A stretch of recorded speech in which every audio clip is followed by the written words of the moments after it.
members on of the panel.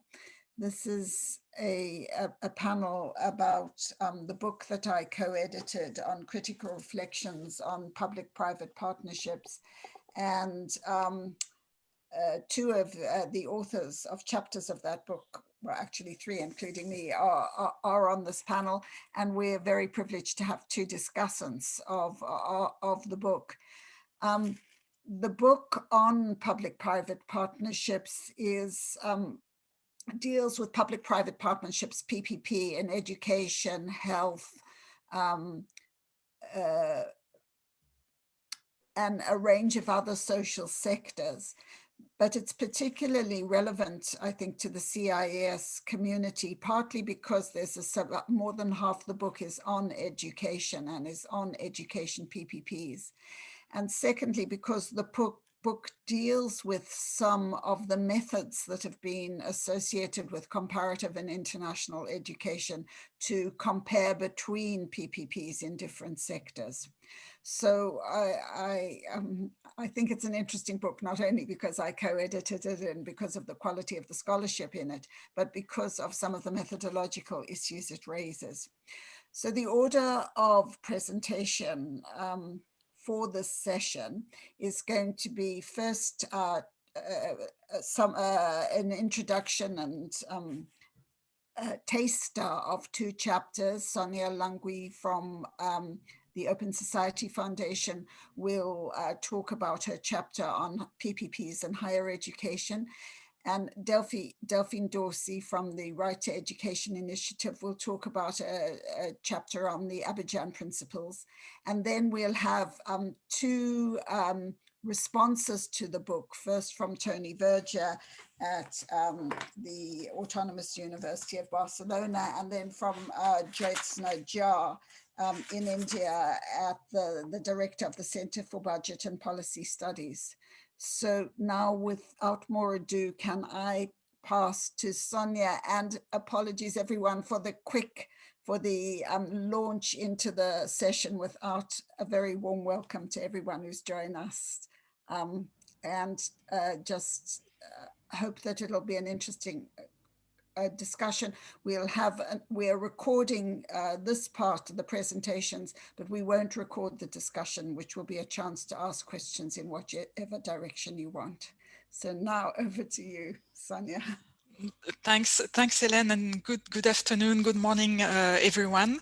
And thanks. I'd like first to congratulate Hélène Unterhalter and her co-editor, who is not here, Jasmine Gideon, for the work put into this book and for the intellectual stewardship that in animating the international network that was called Equips, and that has led to this book. So I will present my chapter, which is on the rise of PPPs in higher education in sub-Saharan Africa, and I will conclude with brief words on the perspective of the Open Society Foundations on education PPPs in the current time. So internationally, over the past 15 years, in this phase of a neoliberal financialized capitalism, there's been an increasing penetration of private actors and private finance in the provision of essential services that in the past were understood as the preserve of the public sector, and PPPs can be analyzed as an instrument to advance this agenda. But there's been a relative limited research on higher education PPPs, especially in sub-Saharan Africa. And that contrasts with the now growing literature on PPPs in general education. And the existing literature is relatively fragmented and as I said, quite limited. And in a way, this research silence reflects, I think, the limited presence of higher education within the discourse and research on education and international development.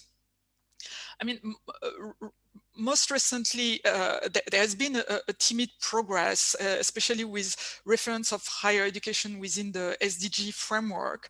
But most often, higher education is still conceived as a luxury for African countries. And this narrative originated in the 80s when the World Bank argued that public funding, state funding, should not go to university, to higher education, because higher education would benefit more directly wealthy individuals and not society as a whole. Since the structural adjustment program periods, higher education in Africa has undergone many changes. The continent still records the lowest gross enrollment ratio at tertiary level globally, but over the past 15 years, the continent has experienced the fastest gross enrollment, the gross enrollment ratio, the fastest growth of the gross enrollment ratio at that level. And governments didn't really keep pace to cater for this exponential demand. And for instance, in Senegal, the main public university, the University of Cheikh Anta Diop in Dakar, today enrolls 19,000 students for a capacity of 25,000. And in the same period, there's been a mushrooming of private universities to cater for this demand. And in this context of structural underfunding, long-lasting structural underfunding of public universities, and this mismatch between between supply and demand, PPPs as a policy model has gained currency within African policymakers. So what does this PPPs as a policy model promise? And in general, not specifically to Africa, PPPs are supposed to bring additional financial resources, and that's one of the core promise of PPPs, is really to access untapped financial resources. PPPs are also supposed to be more cost efficient than the public sector. They're supposed to bring value for money. They're supposed to expand access, improve learning, distribute educational opportunity in a more equitable way. They're also supposed to allow a sharing of risk between the public sector and the private sector, and also encourage innovation, including technological innovation. But that's what I've just described is a generic policy model around PPPs across sectors, across countries. What's interesting in the African context is that this policy model is associated with the emerging or rising Africa narrative. And that and it's associated with the African policymakers' ambition to propel their countries at the core of the global knowledge-based economy through investments in science and technology, away from the traditional historical subaltern position of African countries in the economic order that actually is associated symbolically with social sciences and humanities. So in practice, how this policy model is implemented in higher education. As in other education levels, PPP have taken a wide spectrum of forms, but given the scale of investment, universities or higher education is more prone to textbook infrastructure PPP than in general education. But beyond infrastructure, PPPs can really concern all domains of universities, from ancillary activities like student housing, food hall, even parking. They can concern the core of university work, research collaboration between industry and universities, the delivery of instructional programs, or the development of learning technology. They can also take the form of a financial agreement between the state and commercial banks to deliver student loan mechanism. They can also take the form of voucher mechanism that subsidize enrollment of students in private institutions. And in my chapter, I studied more closely two examples of PPPs in Senegal. One example is a typical infrastructure PPP to construct student housing in Dakar. It's a partnership between the Centre des Œuvres Universitaires de Dakar, which is a public agency in charge of managing social services, and a private company called Realty, Amza Realty. It's important to note that social services in Dakar, in Senegal, really play a financially and politically sensitive role, and they absorb 60% of the higher education budget. So the project is not completed, but I think interesting points can already be highlighted. First, the fact that Senegal's first higher education PPP concerned student housing is quite interesting, because it reflects the trajectory that other countries in developed countries like the US, Canada, or the UK have taken, meaning that often the student housing is the first domain that is invested by private capital to develop PPPs in higher education. So this PPP in Dakar is also the sign that there is a financialization process at play in Africa's higher education, because Amza Realty, the private partner, is not a typical construction company. It's a real estate company, which is a part of an Senegalese insurance company, which is itself a part of a West African insurance group. And actually worldwide, student housing is increasingly becoming an institutional, a field for institutional investors that are looking for low risk, long-term investments. And the COVID crisis didn't really change this characteristic of student housing as a safe new asset class for institutional investors. And finally, there is a lack of transparency on the contract, which is not public. And one important element remains quite unknown, is the rent that will be charged by the private company to recoup its investments and maintain the infrastructure. And we don't know whether this rent will at the same time be affordable enough to fulfill social justice purposes. The second Senegalese example that I've studied is a demand-side PPP. It's a voucher scheme whereby accredited private providers enroll high school graduates who could not secure a seat in a public university, and against a state subsidy to cover 3 years of their bachelor studies. So what can be said about this practical voucher scheme, especially in contrast with the promises of the policy model of PPPs? First, there have been actually a limited sharing of risk and costs, and it has generated inequality.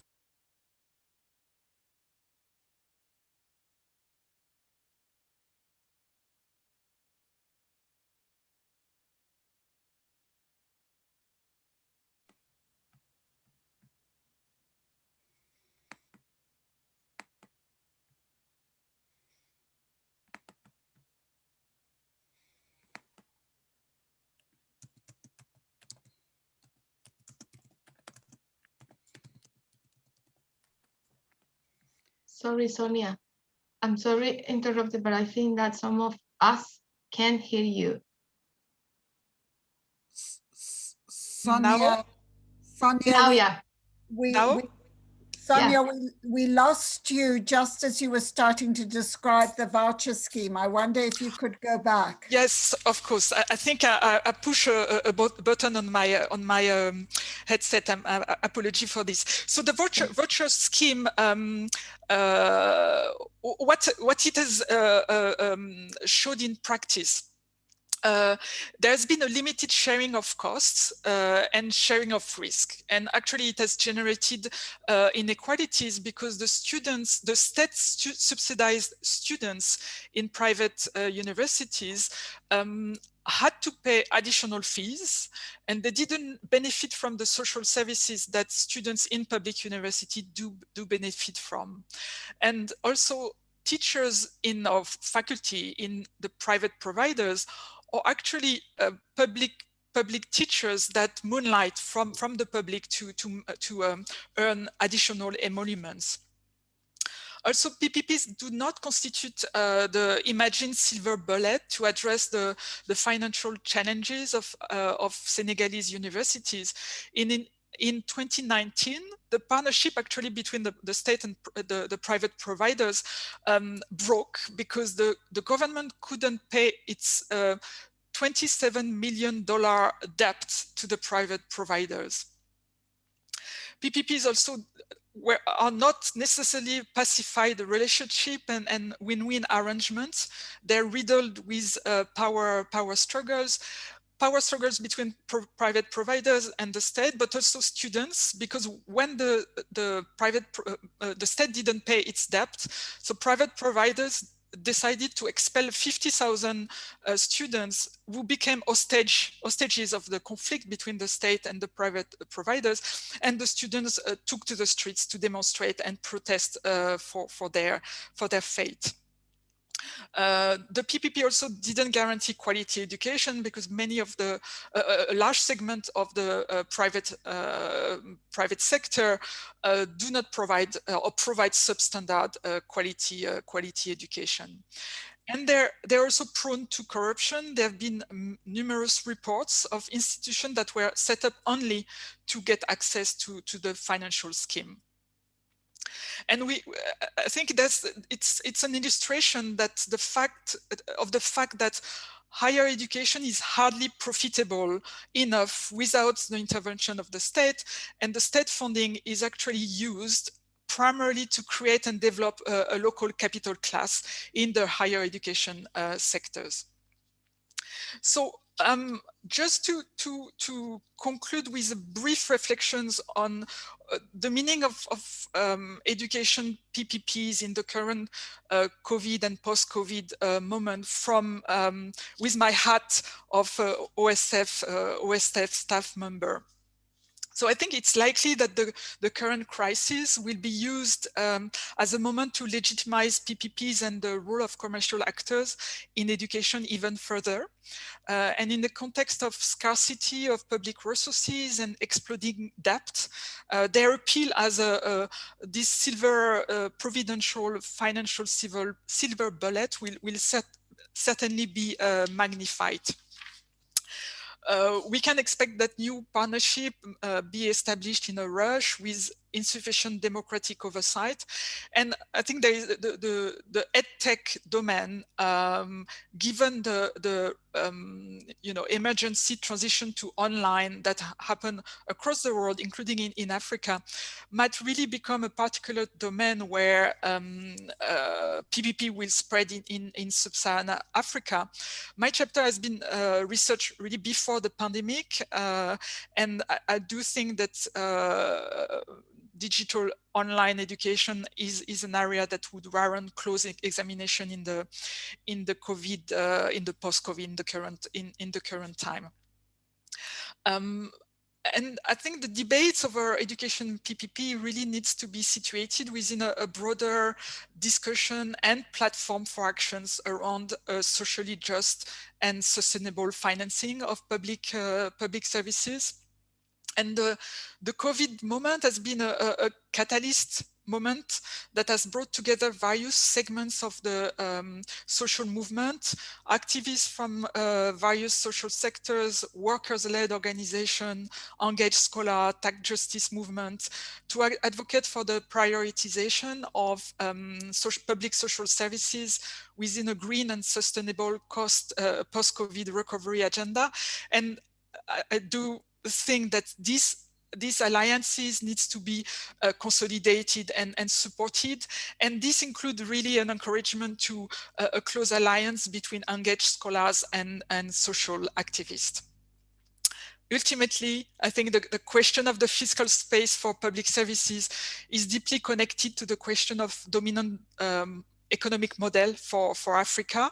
And there is a crucial need to support African academics, thought leaders, think tanks, together with policymakers, to develop and implement alternative model to economic orthodoxy, which grants only minimal regard to well-being and social policy.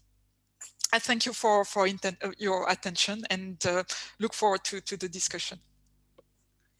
Thanks very much, Sonia. So very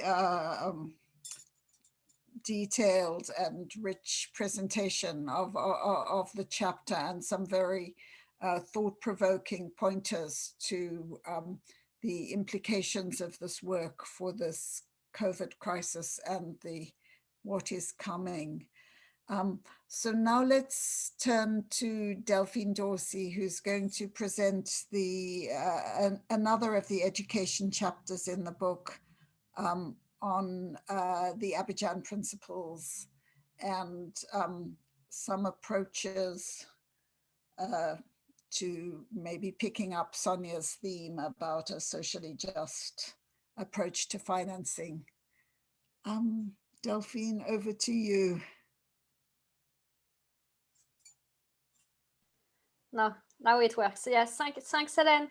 I think it's a good transition with what Sonia just said about the collaboration between academics, researcher, and activists, which is part of this chapter I'm going to present. So this is a chapter written by Hélène, Maria Ron-Balzera, who is not with us, and myself. And it's a result of a collaboration actually between researcher and activists, and between education and human rights.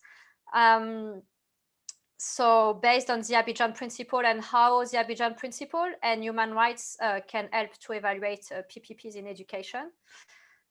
So, sorry. Yes.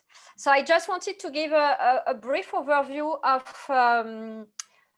of us. So I'm the director of the Right to Education initiative, and this initiative and the global campaign for education are highlighted in this book. So I just wanted to give an overview, especially this week is also the Global Action Week for education.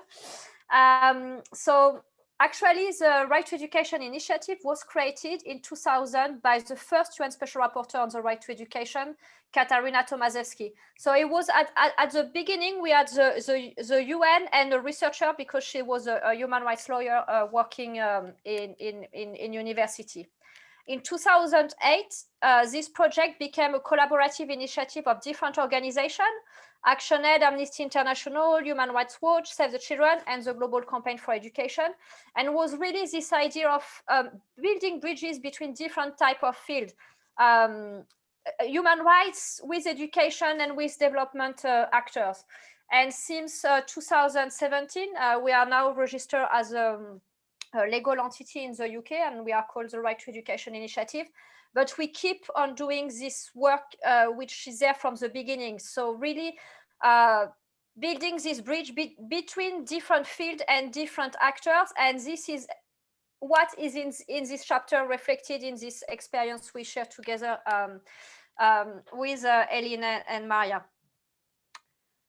So the purpose of the research done was to assessing the education PPPs from a human rights perspective. And indeed, there are different ways of doing an assessment of PPPs. And we know there are different types of research that come from different results. So of course, there are different types PPPs, and you highlighted this also in your paper, Sonia. Voucher system, like in Chile, the charter school, for instance, in UK or US, or this development of low-fee private school in states like Pakistan, for instance, or Liberia with the development of PPPs. And either it's happened when there are extensive education or lack of schooling, or where the states have some limited capacity.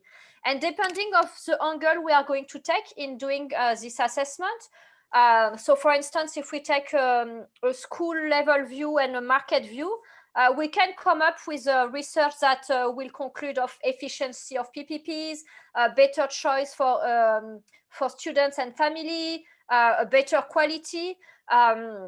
While if you took another perspective and looking at the education system level and taking this human rights perspective, we take into account the social justice dimension and states' obligation, you come up with some other conclusion, which highlight some inequalities, exclusion,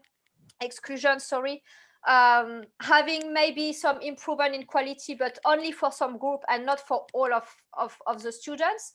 And when you took this more wider perspective and analysis, then you not only look at individual view and this idea of competition in education, but you take a collective view. And with this idea of education is for all, taking as the basis the principle of non-discrimination and equality, which are at the basis of human rights. And in the research done and what is reflected in this paper, I took this approach. So was researcher in education and activists also working on education, working together, and decided to use in their own research and methodology human rights. And actually what they use is the Abijah Principle. So the Abijah Principle, it's a legal document that have been developed based on existing international conventions. So for instance, the Convention of the Rights of the Child, that have been ratified by almost all states except the US. And recognize some rights and obligations for states to deliver education. And this was the basis for analysis, to take into account this social justice dimension, non-discrimination, equality in education, and look at this more wider perspective of education, not only at an individual perspective, but also at a social dimension. So just briefly, like the Abijah Principle, if some of you don't know them, they've been adopted in 2019. And what has been interesting, even in this process, it was a collaboration between experts and activists on the ground. And at the adoption conference, in addition of the experts around the table, which was education experts and human rights experts, we have also civil society organizations there as observers, and who were able to provide some input during the discussion of this text. So it has been adopted by 57 experts, mostly from the South and with more 60% women.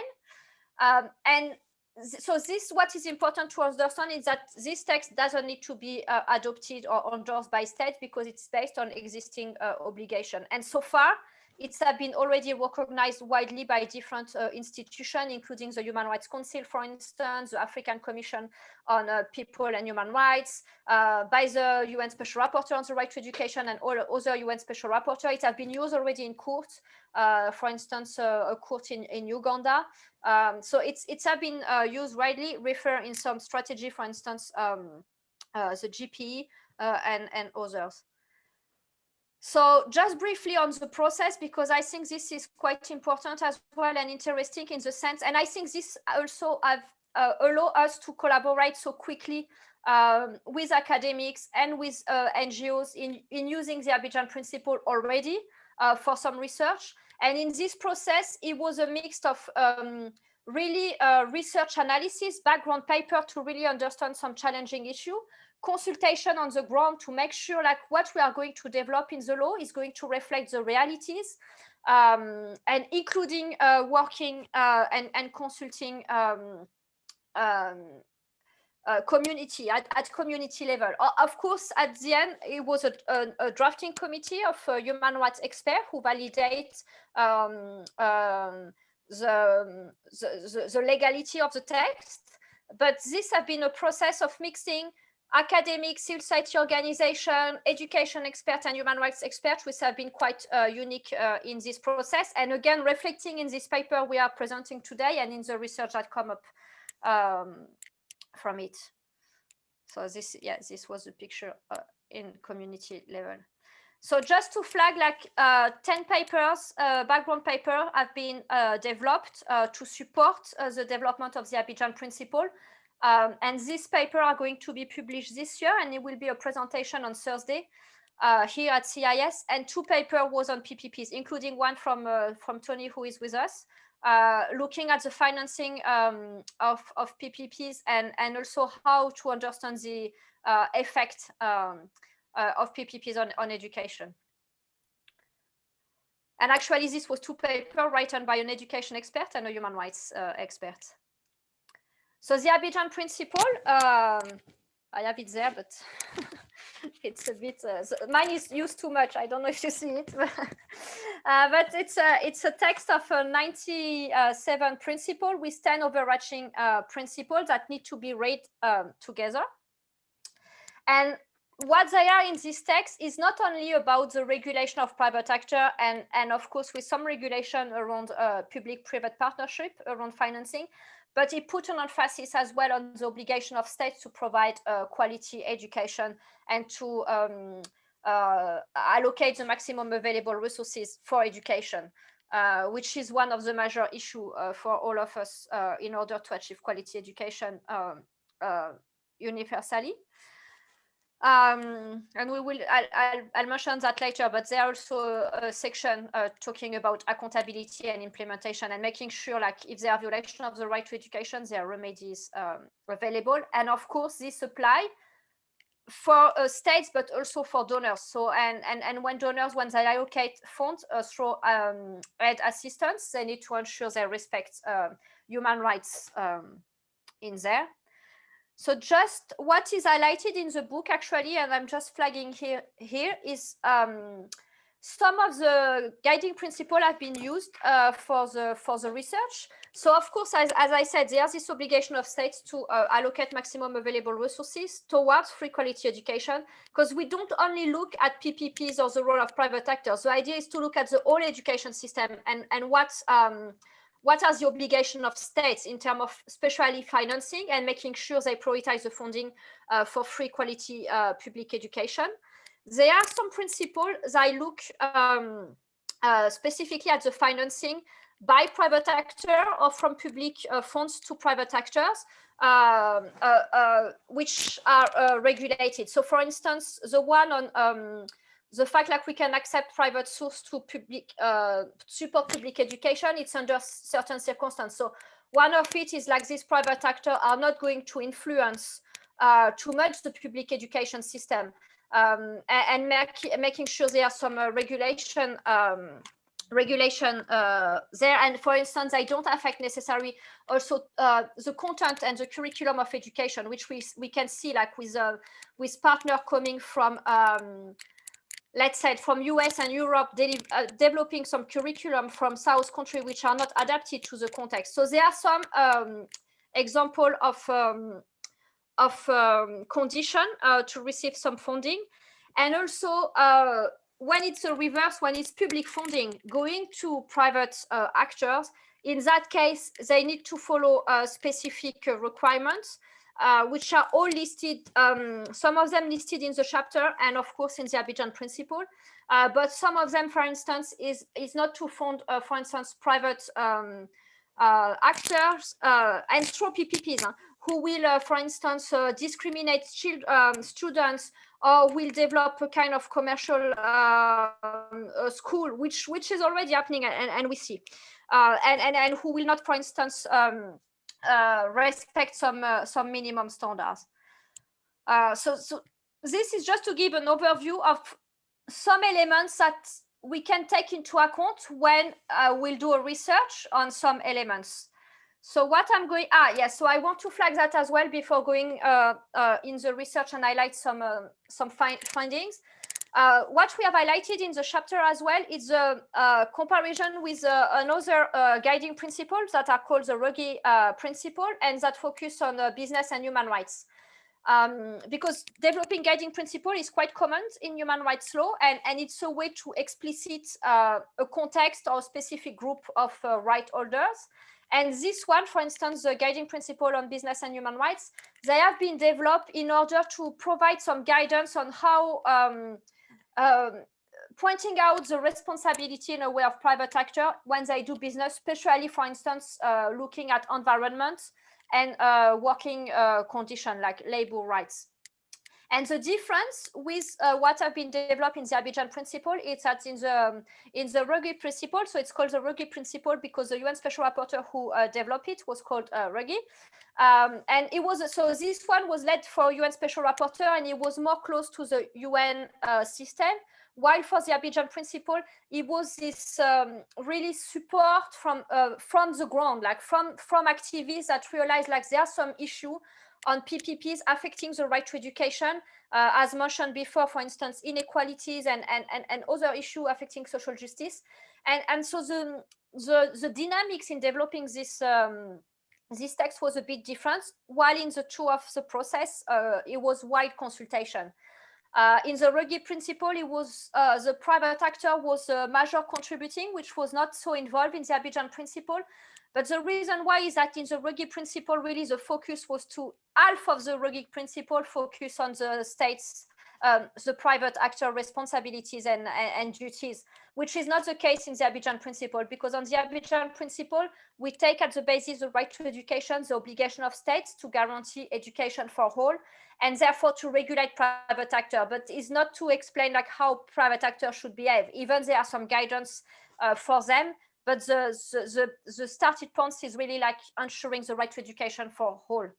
And so on the Verger Principle, business, it's at the center, as I said, and they apply to them, which is not the case for the Abijah Principle, even there are some references and guidance to private actors.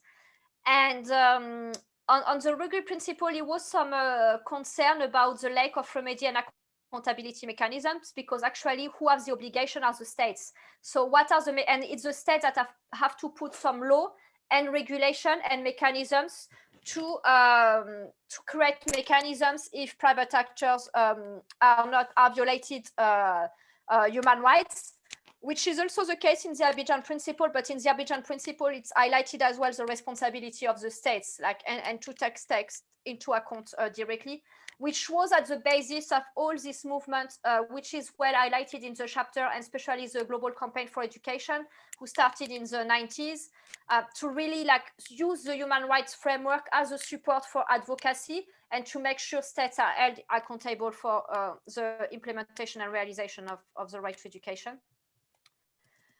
So just briefly to highlight the finding of the research. So these are the research that have been led by ActionAid, NORAG, and Hélène as well, on 7 countries in Africa. So Kenya, Ghana, Uganda, Malawi, Mozambique, Nigeria, and Tanzania. And that have used the Abijah Principle in the research. So in the methodologies, they've done some desk research and done some interview on the ground, and have used, and I'm going to show you that, they have used some of the Abijah Principle to assess and make conclusion of the research and the finding of their research. So what come up from the research, for instance, it like private actors were supplanting and not supplementing public education. So what the Abijah Principle said, it's okay.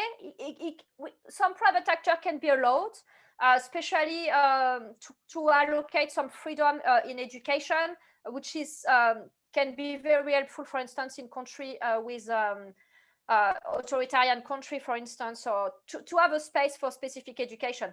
But it should not replace public education. And what the research have shown in this country is actually most of the time they are a growth of private actor because there are not enough public school, and with a huge difference between public and private urban and rural area.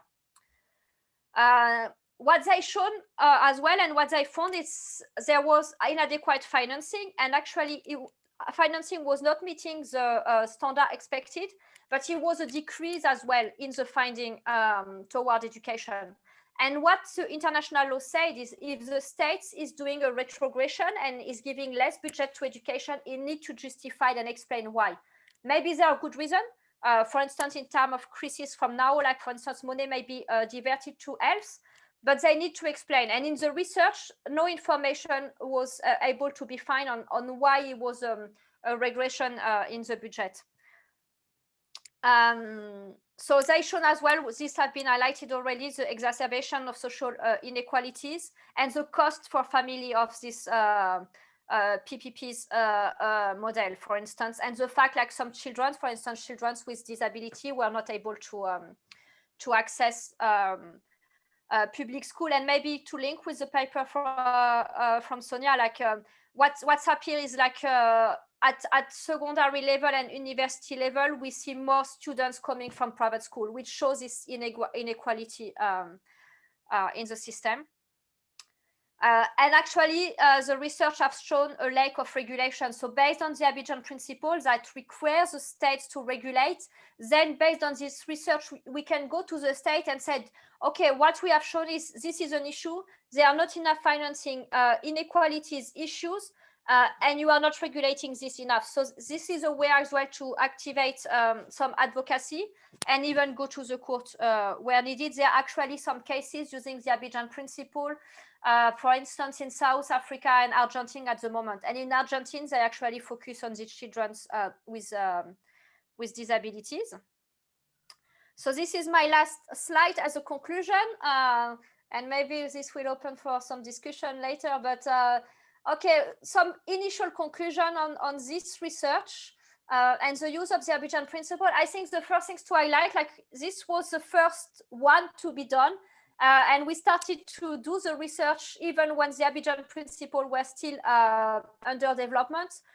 So there's more to do in terms of thinking about developing a methodology that work, and especially, and it's super interesting, we have so many discussions with Hélène about, you know, how we can make connection between human rights and education fields that some are not used to work together, you know, and even to adapt the language. We are doing some works at the moment as well with Frank Adamson and UNESCO IEP as well on how we can apply the Abijah Principle to education research. And actually it's a challenge. So there are more to, I think, reflect on that. Also, there was this suggestion of using the capability approach, which Hélène, you can develop more on that, but and see how we can connect this idea of human rights with the political and social processes associated with PPP and accountability. There are a need as well to document PPP, how they operate, and also what's the impact on the whole education system, a wider view, and not just focusing on what's the outcome in one specific project school, for instance. And this idea is also having more dialogue between education and human rights, and see if there are new tools we can develop or reflect on how human rights can support education research and social research. And with this idea of moving things forward and make the states accountable and question the way the education system is transforming, and especially when the issue of social inequality, injustice, and to address them. So of course you can find all information, more information on the Abijah Principle website, on the website of the Right to Education Project, actionaid.org, and you have all the contacts from the three of us, and Hélène and I, we are here to discuss. And sorry, I forget the E at the end of your name, Hélène, sorry. Thank you very much. Thank you very much, Delphine. Thank you for a very wide-ranging discussion, raising many many issues, both giving the empirical texture of the studies as well as some of the broader issues in PPPs. And I think what was significant about this chapter in the book is that it doesn't just analyze the problem of PPPs. It does try to move to some solution, although this is a solution developed in the pre-COVID era and maybe has to be retooled for this COVID era, for the Build Back Better initiative. I think one of the key issues is that the analysis is saying education can't be understood as a contract, a commercial contract. It has to be understood in terms of citizenship and human rights and global citizenship. And the kind of the way PPPs pulled education into the commercial and the contractual instead of widening it into the realm of rights. So thanks very much, Delphine. And I now want to turn to our two discussants.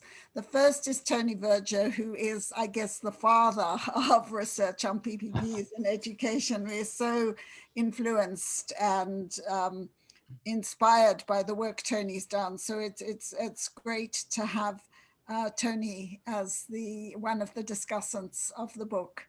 And Tony, over to you. Thank you so much, Elaine, for organizing this panel and for the invitation to comment on this book. I have really enjoyed reading this book, and this has been also an opportunity for me to read a book, because sometimes we have always these schedules that we just scan papers and we don't have the quality time to read a book, and this has been a very good opportunity. But apart of that, I have enjoyed reading the book and also learning from the EQUIP experience, because I think it's also very interesting how you have produced this very interesting output through work in a network. But you didn't start with a big grant, but then you work with different agencies to find the resources to really produce, I would say, an outstanding piece of research. And yeah, this shows that if you have the right people and the will and the networks, you can really do great research. So you don't need to wait for these big grants to come and so on and so forth. So I think that it is also a very interesting part of this, the history behind the book. Let me start with a few strengths of the book, and then I will have some comments on future research and on how to strengthen the comparison between the sectors, taking advantage of the fact that we are in a comparative and international education conference.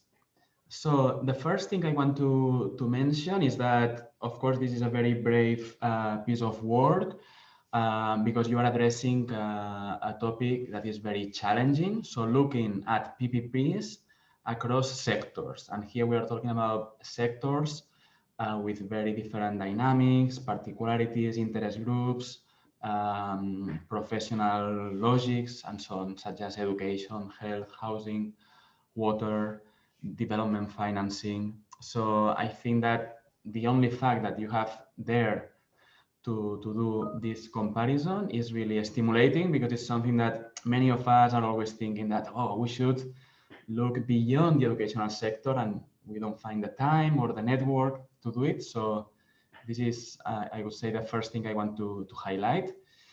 And of course, by doing this, you fill an important gap, because obviously there is a lack of comparative work on PPPs across sectors, and I think that you contribute to fill this gap. I also like from the book that you are not only looking at PPPs from the outcomes perspective. So there's a lot of research looking at what are the social outputs of this type of policies, but you also make a step back and you look at the transposition of PPP ideas across sectors. And I think that this is one of the strengths that you also, I think that especially the introduction is very good at this, at looking at how international organizations, but also international fora like the SDGs are privileged spaces or key policy infrastructures for the circulation of PPP's ideas or other related buzzwords. In this type of organizations, they are usually cross-sectoral strategies, training initiatives that bring people from different sectors. And I think that they are very fertile terrains to promote this type of transposition of PPP ideas. And I think that you capture this very, very nicely. I think that in the different chapters on the different sectors, you also try to identify what are the main events in which PPPs as a programmatic idea penetrates sectoral agendas. And also I like how you identify what are the discourses, what are the problematizations behind the emergence of PPPs in different sectors. And I think it's very interesting to see how the discourses and the problematizations are also quite similar across sectors, and how there's a common rhetoric around the limits or of the public sector as a provider of good quality education, health, water, or whatever. So this type of comparisons are also, I think, that very interesting. I also, a part of the empirical chapters, I think that the chapter on typologies is great. Actually, I find it interesting that the chapter is titled Beyond Typologies of PPPs, but 90% of the chapter is about typologies. And I think it's good that it's about typologies, because I have learned a lot about also the similarities on PPP classifications, how in different sectors, different scholars try to differentiate PPPs from more conventional outsourcing. So I think that this synthesis of typologies is a very good outcome as well.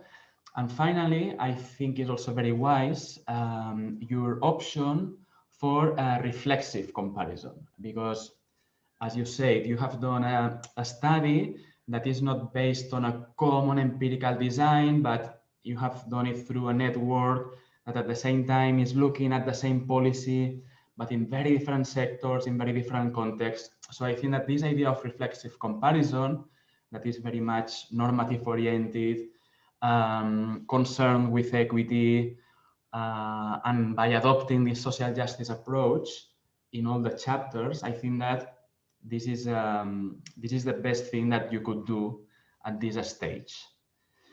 But say this, I would like to, because I imagine that you have a lot of material and the network is still there, as one of my comments, I would like to see future deliverables of this fantastic collaboration, international collaboration.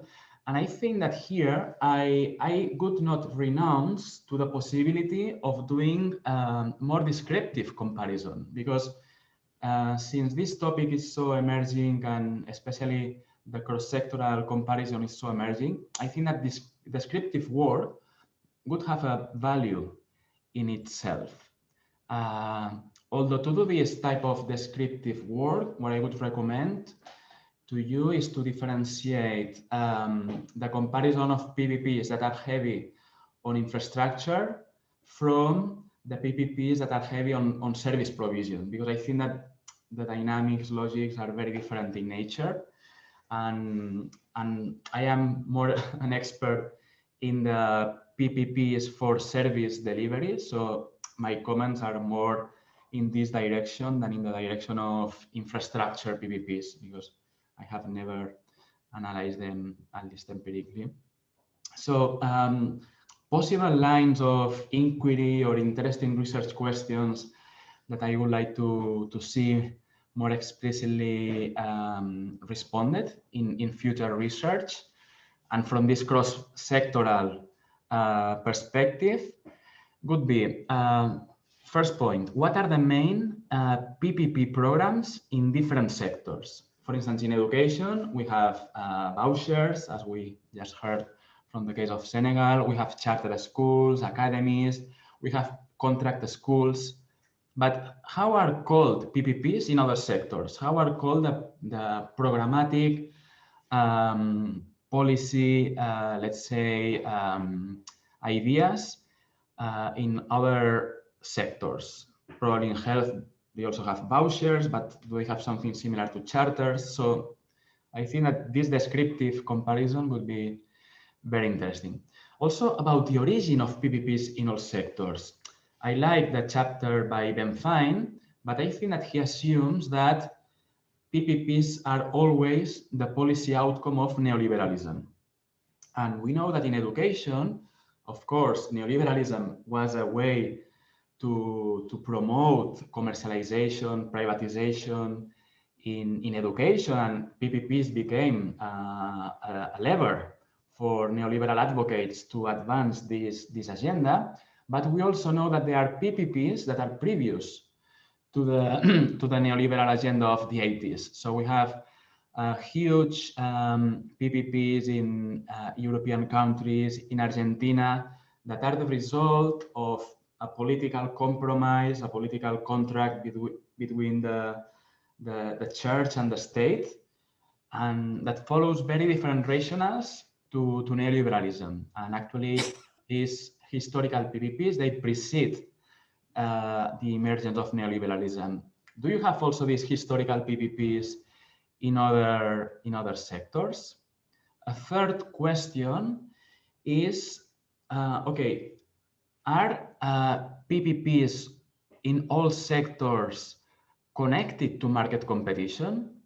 We know that in education, PPPs, by default or by design, they promote market competition. So the fact that you, the state makes a contract with a private sector according to performance, or you make finance or financing link to the attraction of students, generates inherently market competition between providers. And this, we know, is one of the main factors behind educational inequalities.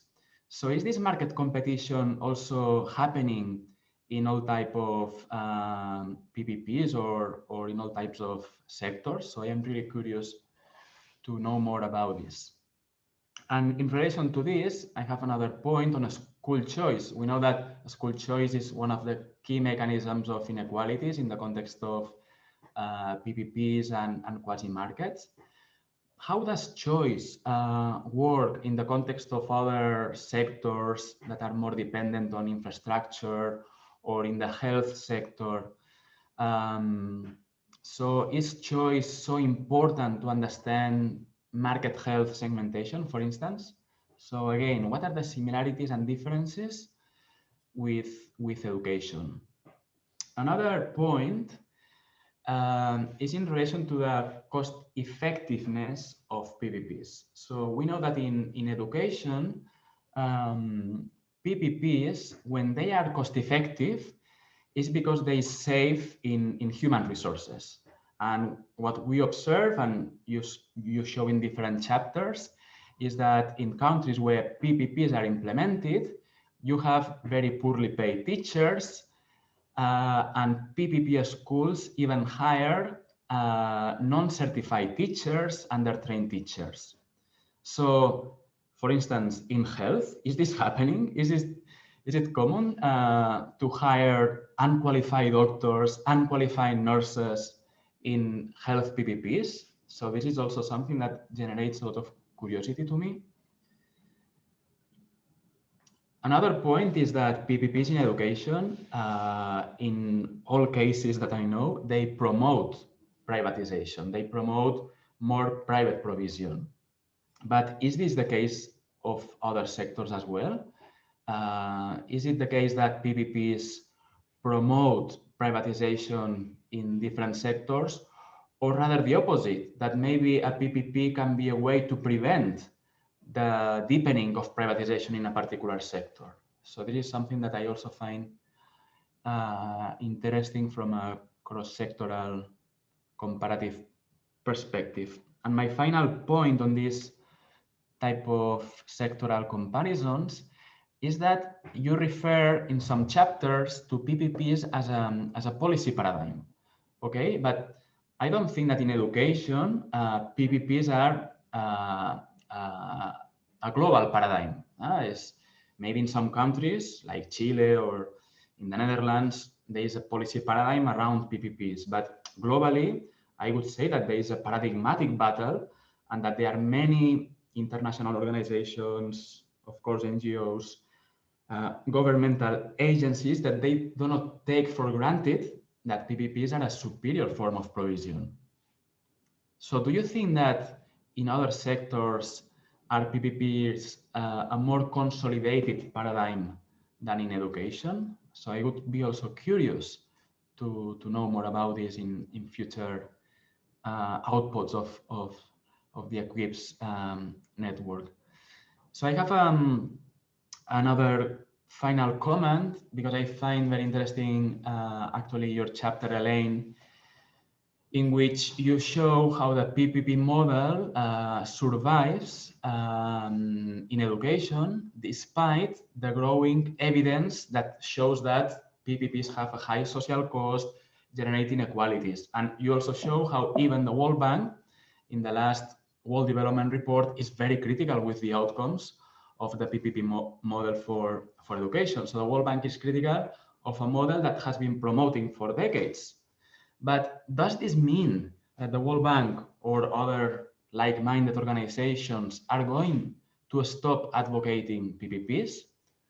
I don't think so, because what I see is that there is a shift in the discourse of these organizations. And now what they are saying is that the idea of PPPs is not the problem, okay? PPPs generate inequalities, they admit this, but not because they are a bad idea intrinsically, but because they are poorly implemented, because they are poorly regulated. So now there is a new wave of international discourse on the importance of introducing accountability, better regulation in the design of PPPs.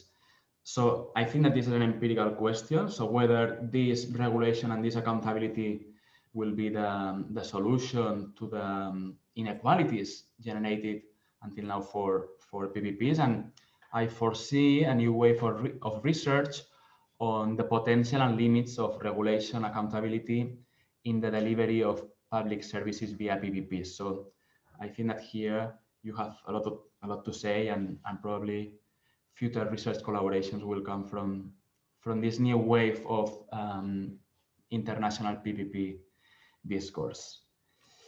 And now I finish with the final chapter of the book that was very eloquently presented by Delphine on the Abijah Principles.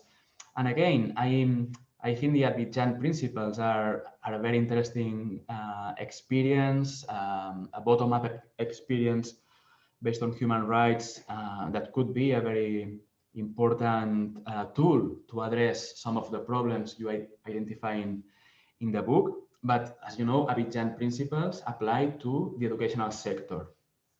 So here I have maybe a rhetoric question, but if you have time to address it, I would be curious to hear your opinion on how good similar human rights principles look in other sectors, in health, in housing. And do you think that in these other sectors, the equivalent of the Abijah Principles would be so complex? Would you need 10 overarching principles in relation to health or housing? Or do you think that it would be easier to identify a more simple normative framework to implement human rights to the implementation of different public services? Or even in terms of stakeholders, do you think that it could be easier to reach a consensus in the context of other sectors than it has been the case in the sector of education?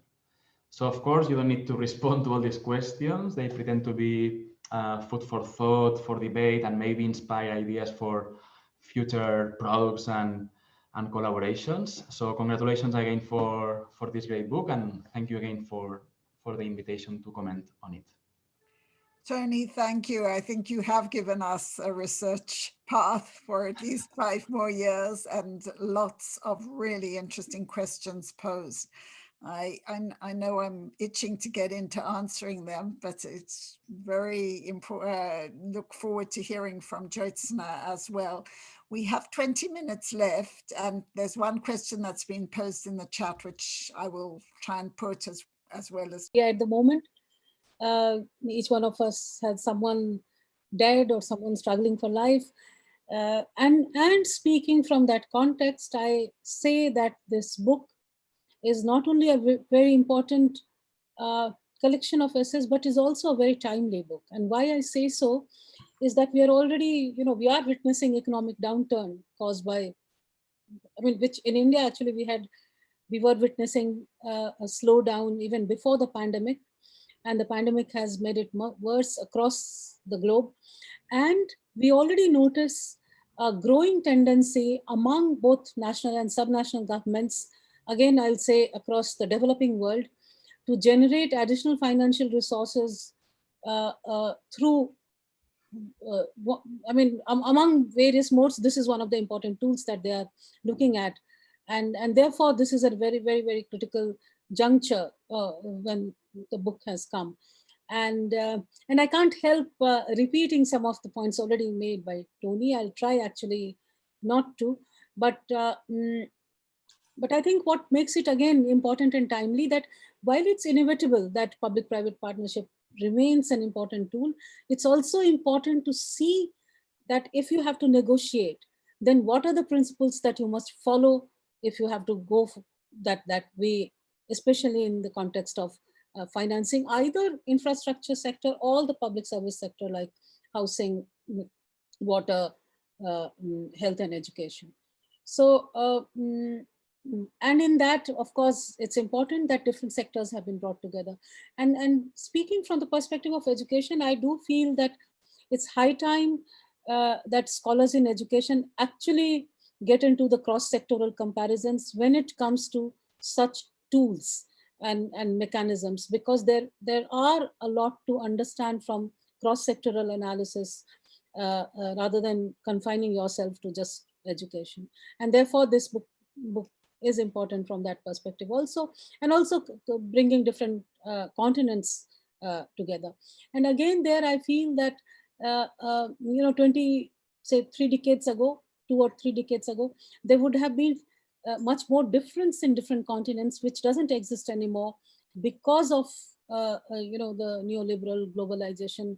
There are many, the ways different economies and societies are looking at these questions of development are much more similar as compared to what they used to be in the past. And therefore, again, it becomes important to, bringing together the continents, bringing together the sectors. And the book itself proves that there are issues of, for example, the fact that PPP promotes privatization, and not only privatization, but commercialization. And that's across sector, no matter which sector you pick. And that's an important thing that if you read the book, that comes across. Also, that the role of bilateral and multilateral agencies in promoting PPP philosophy and kind of making it an important policy choice in most of the developing countries also comes across very clearly. And despite fundamental differences in the sector, how this false narratives of efficiency and reach, because that's again a common thing. And interestingly enough, I work with a small research organization, and these are the areas we work with. We work on education, we work on health, we work on employment, we work on public finance, and there is a thread that one sees across when one looks at whether you are looking at specific sector, whether you're looking at macroeconomic issues, you actually see that how this runs across. And that's something, again, if one reads the book, it comes across. And it's not only the evidence of this narratives of efficiency and reach. What is also important, that discrediting public sector, weakening public sector. So it's not only about privatization and commercialization.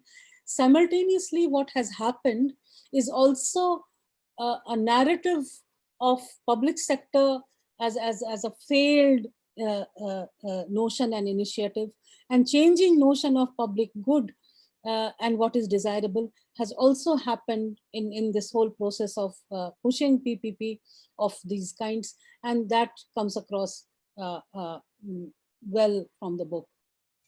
In fact, what the details vary, but the broader strokes remain the same. See, what we see, for example, if I share from our own researches, what we see that in health, if you go, most nations are now going for health financing rather than universal health, public health care. And research, including our own research, clearly shows that the health financing route actually exacerbates inequality, especially when it comes to gender, it comes to rural. So the end story remains the same. For example, inequality is actually enhanced. That remains the same. How it happens, that varies across sectors, and that comes across. One important thing that again one can infer, perhaps not explicitly said in the book, unless I have missed it, that principles of private finance are very much applied when it comes to PPP, ignoring the fact that principles of public finance are very different, have been very different, and have to be very different. So, and that leads to the whole issue of, also linked is the issue of false narrative, that how you judge. And the book goes into this whole issue of focusing on what works in isolation of the political economy. And that's an important link also to the principles of private finance that are applicable. See, so how you judge is not the way you judge a public finance and a public, a good or service of public nature, but what you judge is that how you would judge any private finance in terms of profitability, in terms of accountability, in terms of even impact. And there comes the whole issue of, how do you define impact? So, so I think those are important issues. Sonia was raising this whole issue of higher education being, PPP being promoted because higher education is much more towards returns to private, and that whole narrative is very weak, and that's rarely talked about because we don't study different sectors together. So how weakening of private, weakening of higher education actually weakens school education is rarely discussed. That if you don't have good higher education, strong public higher education, you cannot have very equitable school education because there are very, very obvious links. Similarly, if you don't have publicly supported and managed higher education, then your entire so-called the whole narrative of knowledge society is really vulnerable, is also very rarely talked about. So this whole narrative of private returns to higher education is a very narrow outlook based, and since we do not analyze cross-sectoral issues much, it gets strengthened, the whole narrative gets strengthened over a period. And the linkages, for example, how private universities also have other interests. which also, may, for example, if you are using the infrastructure companies are running, and which is now we are witnessing actually in South Asia, that infrastructure companies are running schools and universities.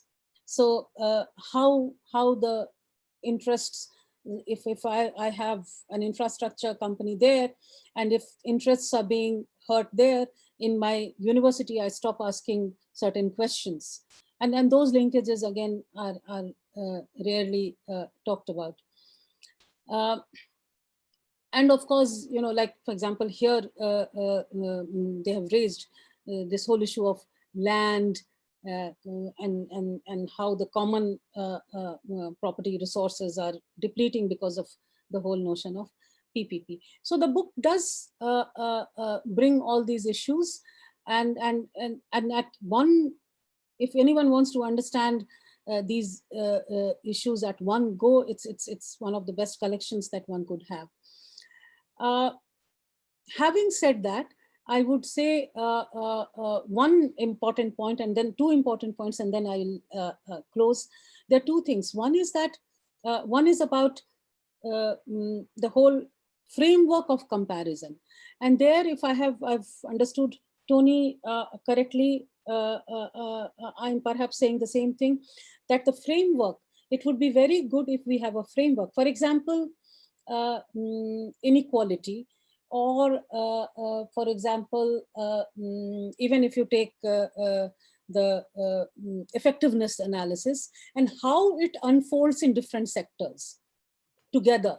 So if you have a matrix of major principles, and then you have illustrations that how it unfolds in different sectors, that would be a very good contribution, and easier also to establish the links. So that's one. Second is about Abijah Principles and having that kind of framework and extension of it. Tony also talked about it. There I feel one is, of course, a simpler framework, but I also feel that when you talk of framework, and when you have, and these are very well defined principles, yet it gets, many of the rhetoric is such that you will find that a number of so-called PPP initiatives would start using the same language without following it in principle. And therefore, the chance of any framework getting appropriated remains very high. And there I feel what perhaps would help as a collaborative gesture in future, to define certain things. That how do we define quality? Say, take education. See, most of us come from education. So let's see how quality is defined. Why is it that learning outcome has become the defining indicator of quality? Why do we not have 5 very simple indicators of quality, which takes inclusion into account, which takes equity into account, to counter the very singular individualistic learning outcome focused accountability? Similarly, in health, what is again, how do you define quality health service? Or in water, how do you define quality? So the defining quality in simple ways, defining accountability in simple ways, perhaps would help us develop frameworks that are easier to implement and difficult to appropriate. And there I also feel it's not easy, but I do feel that certain knowledge exists and one can work on that. Yeah, thank you, Elaine. Hope I kept the time, I don't know. You did beautifully, Jyotsna. Thank you very much indeed. And again, many